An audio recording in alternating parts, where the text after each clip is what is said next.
The year is 333 BC. On one side, the greatest empire the world has ever seen, led by Darius III. On the other, a young Macedonian king with an unbeatable army and limitless ambition. On this battlefield, there is no room for weakness. Only one will emerge victorious and change the course of history forever.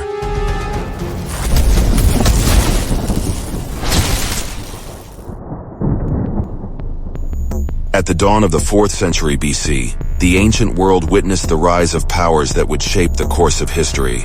The Persian Empire, under the command of Darius III, stretched majestically, encompassing vast regions of Asia Minor, Egypt, and parts of India. Meanwhile, to the east in Macedonia, a young king just 20 years old, Alexander the Great, harbored ambitions that transcended the borders of his kingdom. Educated by Aristotle and forged in battles alongside his father, Philip II, Alexander envisioned the unification of the Greek city-states and the expansion of his dominion over the vast Persian territory. In 334 BC, Alexander launched his audacious campaign against the Persian Empire, crossing the Hellespont with a determined army. His first major victory came at the Battle of Granicus, where he defeated the Persian satraps of Asia Minor, paving the way to the heart of the enemy empire. Darius III, aware of the emerging threat, decided to personally take command of his forces, gathering a colossal army to confront the young conqueror. The encounter between these two titans was about to occur near the city of Issus in Cilicia, a strategic region that would serve as the stage for one of the most emblematic confrontations of antiquity. The choice of Issus as the battlefield was no coincidence. Located between the sea and the mountains, the narrow plain limited the movement of large armies, neutralizing the Persian numerical advantage. Alexander, always astute, recognized the strategic potential of the terrain and positioned his troops to maximize their effectiveness. Darius, on the other hand, relied on the superiority of his numbers and the diversity of his forces, which included Babylonian lancers, Ionian peltasts, and the feared Persian cavalry. Both leaders were aware that the outcome of this clash could redefine the balance of power in the ancient world. As the armies prepared for the confrontation, tension hung in the air. Alexander, leading a smaller but highly disciplined army, trusted in the loyalty and training of his men. His Macedonian phalanx, with its long sarissas, formed an almost impenetrable wall of spears, while his elite cavalry was ready to exploit any gaps in the enemy lines. Darius, meanwhile, counted on the brute force of his numbers and the hope that an overwhelming frontal attack would break the Macedonian resistance. The stage was set for a battle that would echo through the centuries, symbolizing the clash between two civilizations and the boundless ambition of a young king seeking eternal glory. As the first rays of sunlight broke over the horizon, the armies of Alexander and Darius prepared for the imminent clash that would decide the fate of empires. On the Persian side, Darius III had assembled an impressive force, composed of diverse ethnicities and specialized units. His army included Babylonian lancers, Ionian peltasts, and the feared Persian cavalry, along with the renowned Immortals, an elite unit of 10,000 soldiers. Estimates suggest the Persian contingent ranged between 60,000 and 100,000 men. Although some ancient sources indicate even larger numbers, Darius positioned his troops to take advantage of his numerical superiority, with cavalry on the flanks and infantry in the center, while he himself took a central position, surrounded by his personal guard. On the other side, Alexander commanded a smaller but highly disciplined and cohesive army, composed of approximately 40,850 soldiers, including 22,000 heavy infantry, 13,000 peltasts, and 5,850 cavalry. His forces were known for their tactical effectiveness and rigorous training. The Macedonian phalanx, armed with long sarissas, formed the core of his infantry, creating an almost impenetrable barrier against frontal attacks. The elite cavalry, led by Alexander himself, was positioned on the right flank, ready to exploit any gaps in the enemy lines. Before the battle began, Alexander conducted a detailed reconnaissance of the terrain and the enemy dispositions. He adjusted his formations according to the Persian movements, demonstrating notable tactical flexibility. Meanwhile, Darius, confident in the numerical superiority of his army, sought a decisive victory through a massive frontal attack. Both leaders were aware that the narrow terrain near the Pinarus River limited movement, making coordination and discipline crucial for success. With the armies positioned and strategies laid out, the tension on the battlefield was palpable. Soldiers, aware of the magnitude of the impending clash, adjusted their armor and sharpened their weapons, while commanders delivered words of encouragement. The stage was set for a battle that would echo through the centuries, highlighting Alexander's military genius and Darius's determination to defend his empire. As the sun rose over the battlefield, the armies of Alexander and Darius were ready for the decisive confrontation. Alexander, always at the forefront of his troops, led the companion cavalry on the right flank, while the Macedonian phalanx, with its long sarissas, formed the central core of his formation. On the Persian side, Darius positioned himself in the center of his forces, surrounded by his personal guard and the renowned immortals, symbolizing his confidence in imminent victory. The narrow terrain near the Pinarus River limited movement, making coordination and discipline crucial for success.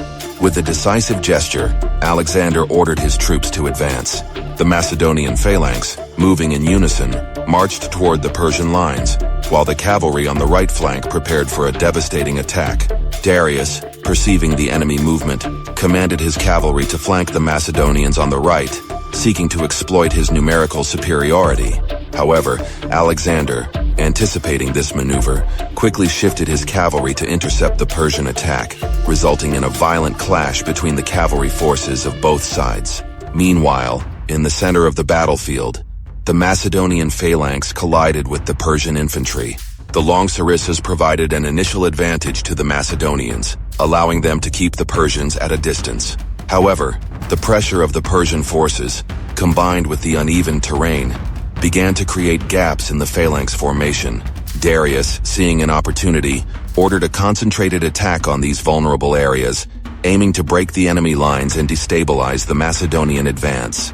However, Alexander, always attentive to the battle's developments, decided to exploit a critical weakness in the Persian lines. Observing that Darius was positioned in the center, he gathered his elite cavalry and launched a direct attack toward the Persian king. The assault was swift and devastating, causing panic among the Persian troops and threatening Darius's own safety. The sight of Alexander advancing directly upon him shook Darius's confidence, and fearing for his life, he decided to retreat, leaving his troops without leadership. Darius's retreat had a cascading effect on the morale of the Persian forces. Without their leader, many soldiers began to flee the battlefield, while others continued to fight desperately.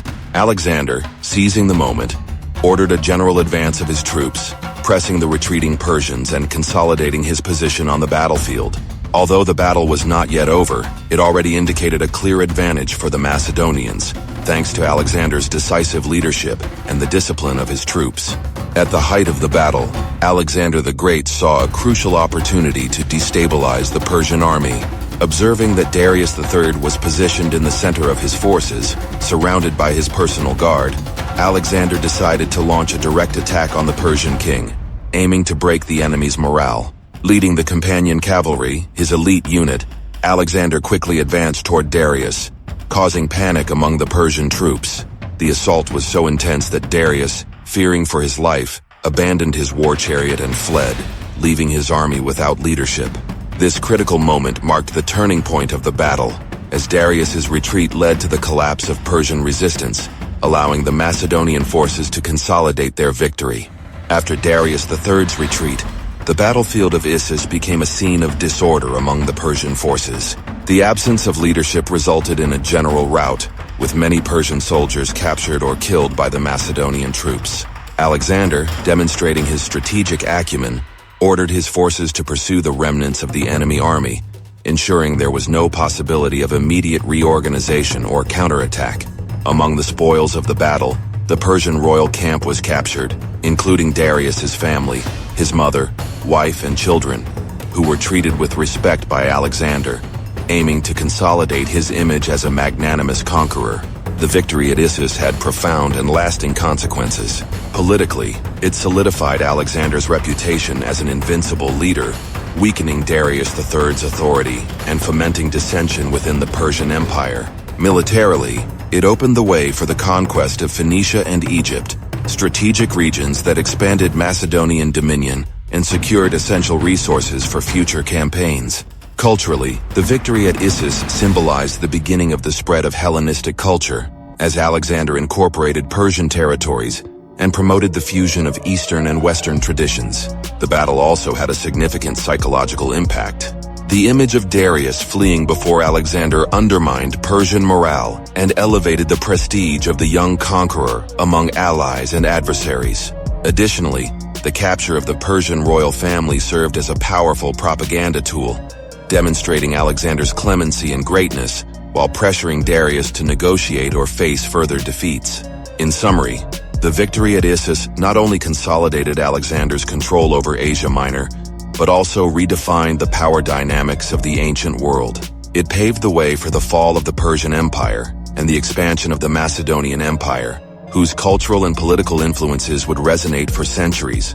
The battle highlighted Alexander's military genius and marked a turning point in history, where the West and the East met under the aegis of one of the greatest conquerors of all time. The Battle of Issus, fought in 333 BC, was not just a military confrontation, but a watershed moment in ancient history.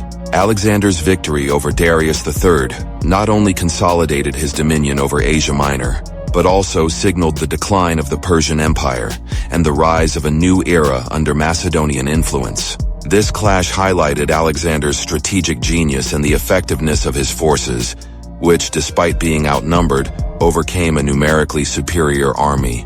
The capture of the Persian royal family and Darius's flight deeply shook Persian morale while elevating Alexander to the status of a living legend.